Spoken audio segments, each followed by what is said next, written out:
And the beginning of 4.2 just reiterates some of the stuff that you saw in 4.1. So we start with adding functions. Okay? First thing we're going to look at here is the two different notations for adding functions. The first notation is the nice notation. I like it. F of x plus g of x. It seems really logical. You have one function and you add the other function. Of course, they introduce a different notation that is not as logical, where they write the f plus g in its own set of brackets and then the x afterwards. Okay? They mean exactly the same, and I would suggest anytime you see this, and it seems like the exam is like, ooh, a new notation, let's use that one instead, because it doesn't work as nice. Great. So anytime I see that, I go, okay, I'm going to change that to this. I'm going to do that right away so that things get easy again. Okay? Because you will get stuff like this on your exam. Can you tell me what f plus g of 2 is? Okay? If you see it in that notation, right away, switch it so that that just means f of 2 plus g of 2. Don't try to do anything else fancy. And if I said, well, f of 2 is my red function, that's 2, g of 2 is negative 1, 2 plus negative 1, if I add those together, I get positive 1. And this is my green graph. Again, the important thing about domain is you can only add functions if they both exist. So since the domain of f of x is bigger than or equal to negative 2, even though the domain of g of x is everything, the domain of the added functions will just be greater than or equal to negative 2. Okay? Again, all we do is add the y values.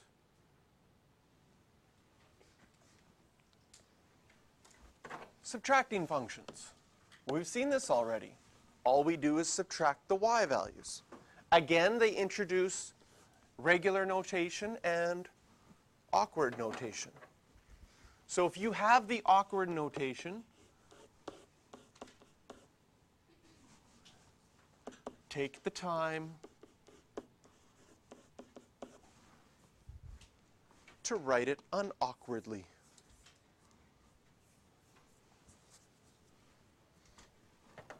And again, we just subtract the y values. So if you had, right, f minus g of 2, you would rewrite that as f of 2 minus g of 2. And f of 2 is 2. G of 2 is negative 1. Subtracting those y values gives you 3. And there's our new graph. Again, combine the domains. The domain of your new function will be just the domains combined.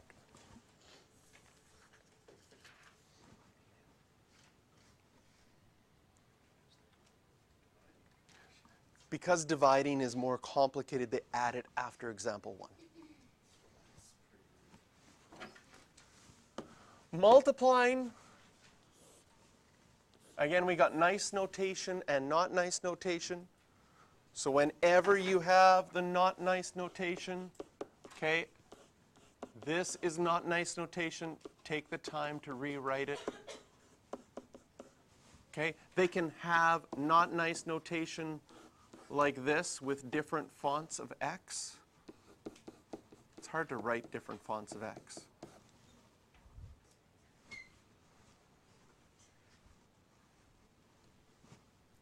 So again, anytime that they have a notation, write it in regular function notation. And all you do is multiply the y values.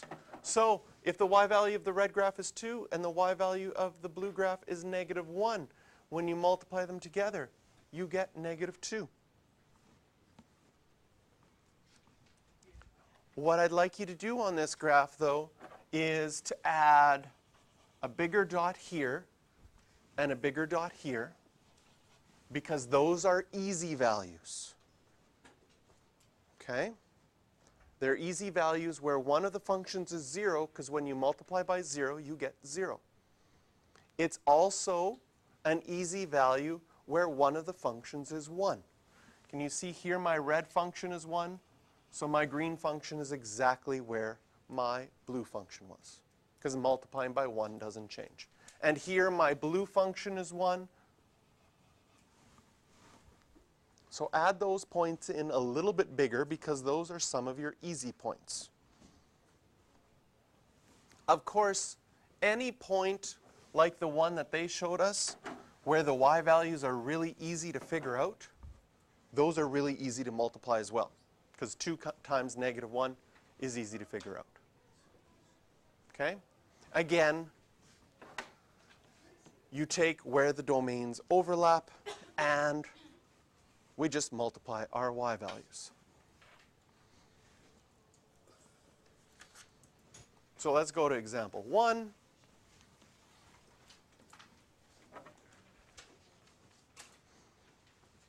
If f of x is x plus 2 and g of x is the absolute value of x, state the domain of f of x and g of x, domain and range. So I'm going to put blue around this one and red around this one so that I can do in part A domain and range of the blue graph. Well, that's a straight line. Domain and range are everything. And then my red graph, absolute value graph, the domain is everything. Range is bigger than or equal to 0.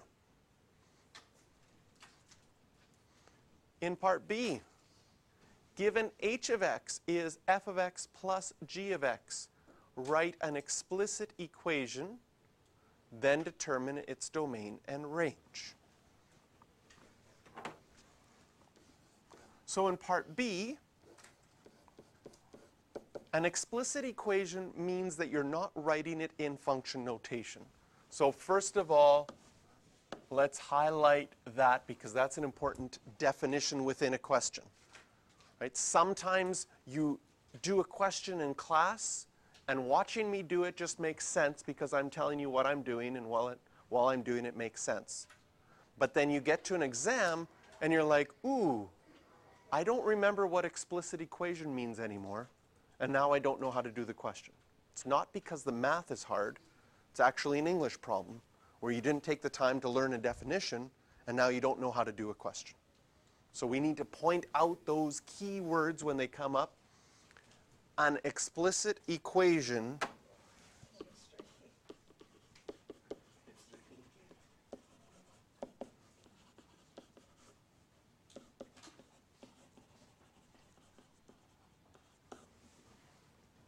we want to have it in terms of x only, no function notation. So if h of x is f of x and f of x is x plus 2, and g of x is the absolute value of x, this would be an explicit equation.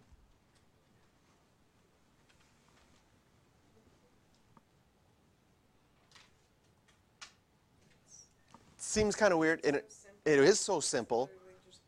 It's just adding the two functions together and writing it in an explicit equation with just x. So again, knowing what explicit equation is, all of a sudden the question is so simple.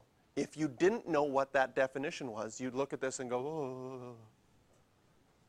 And then someone show you, oh yeah, that's so easy. But you have to take a moment to make sure you spend some time paying attention to the definition.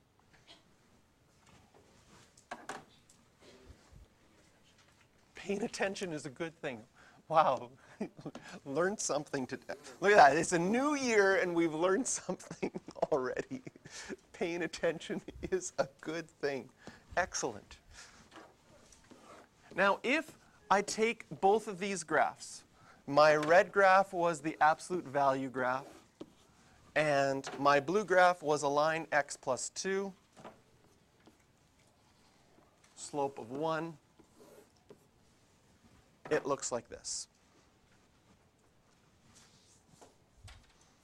If you added these together, there's a lot of very nice points that you could add together. 0 plus 2, 2. 1 plus 1, 2. 0 plus 2, 2. Hey, something seems interesting to the left here. Here I'm going to get 1 plus 3, 4. 2 plus 4, 6.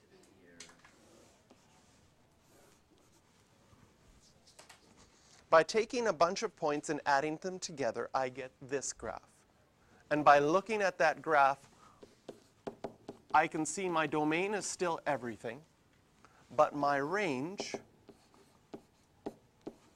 is bigger than or equal to 2.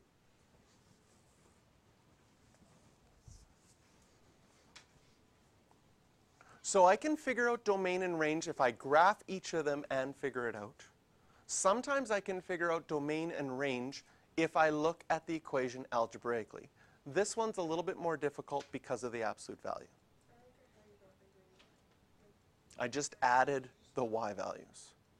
So I knew that this y value was 0, this y value was 2, 2 plus 0 is 2. I just did a bunch of them really quick. Okay?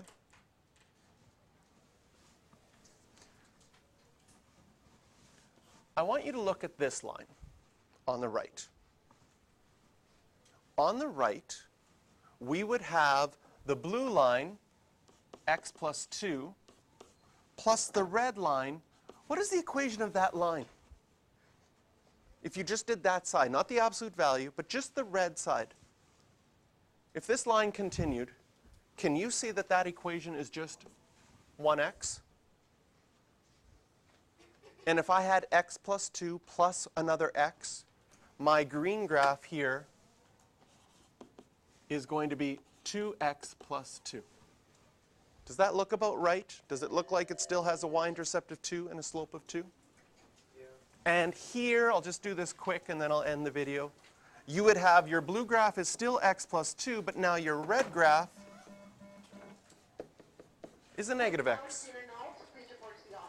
Can you see if I add those together, I just get 2 all the time? That's why it ended up being a flat line.